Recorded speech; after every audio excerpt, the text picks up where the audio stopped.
Epizodi i 4 i sezonit 6 podcastit Flasim. Fillojmë me shënimet e javës.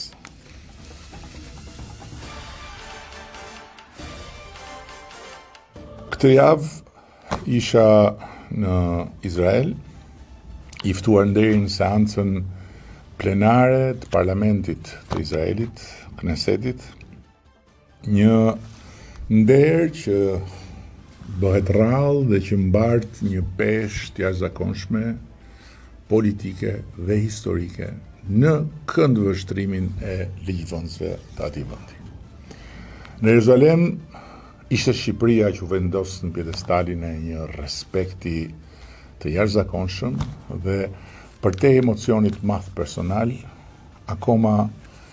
edhe më i fortë ishte një emocion kombëtar. Sepse ajo ftesë ishte një vlerësim i madh për Shqipërinë, për historinë e saj, për mënyrën se si gjyshrit tan ditën sillen kur historia vuri në provë njerëzimin dhe për natyrisht atë që Shqipëria është sot në arenën ndërkombëtare. Fjala ime në Kneset ishte fjala e një populli, në fakt, që nuk dorëzoi askënd dikur dhe që sot nga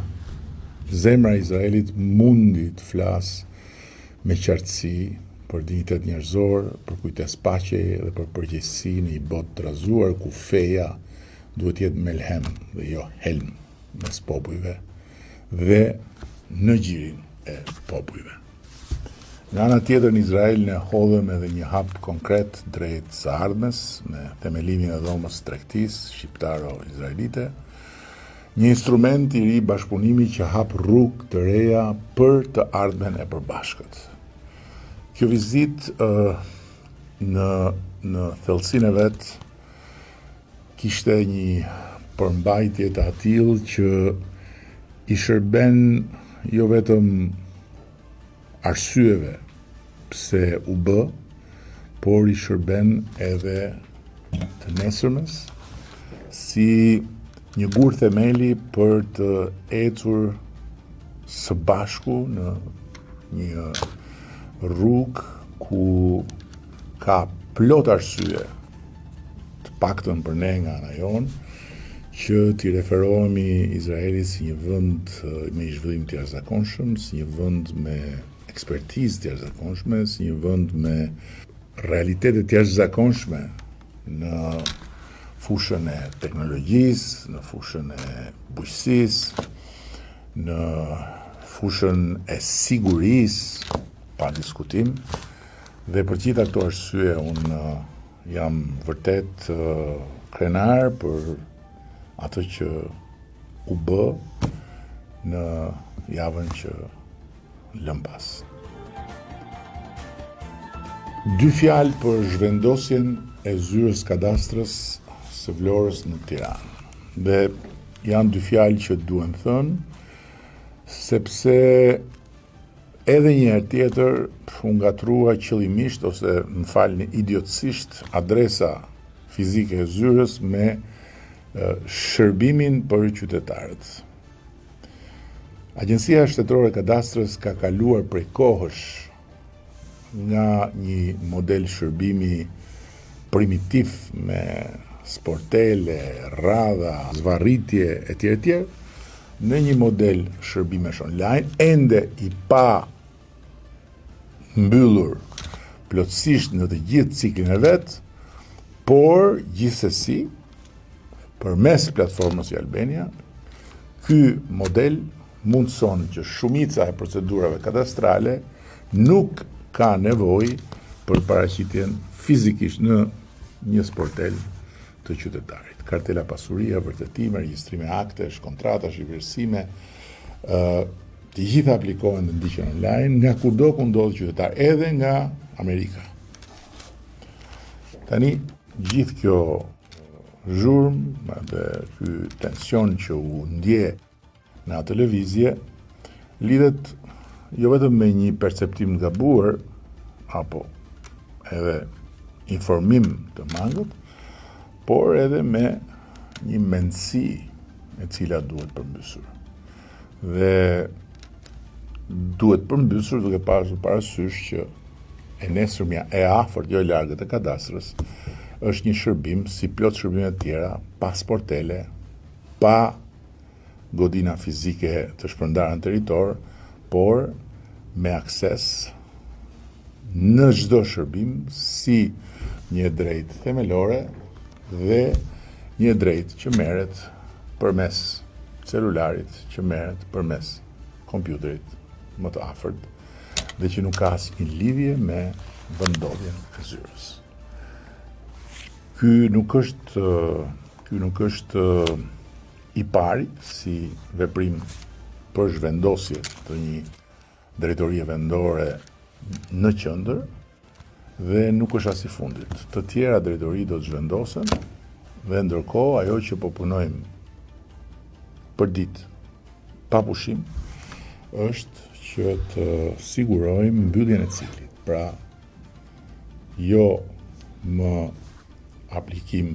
online dhe pastaj marrje mbrapsht të shërbimit me post, por aplikim online dhe marrje të shërbimit me njëherë po aty online. Këtë javë janë shpallur edhe të gjitha dëmshpërblimet për 15 bashkitë e prekura nga zjarret e verës së kaluar për periudhën 15 qershor-15 shtator përmes Agjencisë Kombëtare të Mbrojtjes Civile, që nga Malësia e Madhe, në Krujë, Rogozhin, Peqin, Tepelen, Delvin, Has, Kukës, Dibër, Kamës, Librasht, Gramsh, Maliq, Finiq dhe Dropull, të gjitha këto teritore të prekura nga zjarret kanë tani më në dispozicion masën e përcaktuar të dëmshpërblimeve sipas dëmeve. Është bërë një punë shumë e detajuar dhe është krijuar më e rëndësishmja e gjithë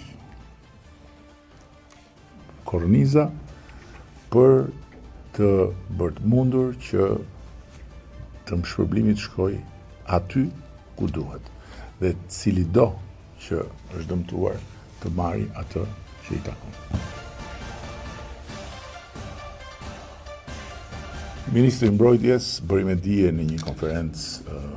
gjatë kësaj jave shumë detaj lidhur me buxhetin e mbrojtjes për vitin 2026, i cili e ka tejkaluar objektivin bazë të shpenzimeve për mbrojtjen, duke shkuar mbi 2% të prodhimit të brendshëm bruto, pra mbi atë pragun standard të NATO-s që është edhe pragu standard për të gjitha vendet anëtare. Ky nivel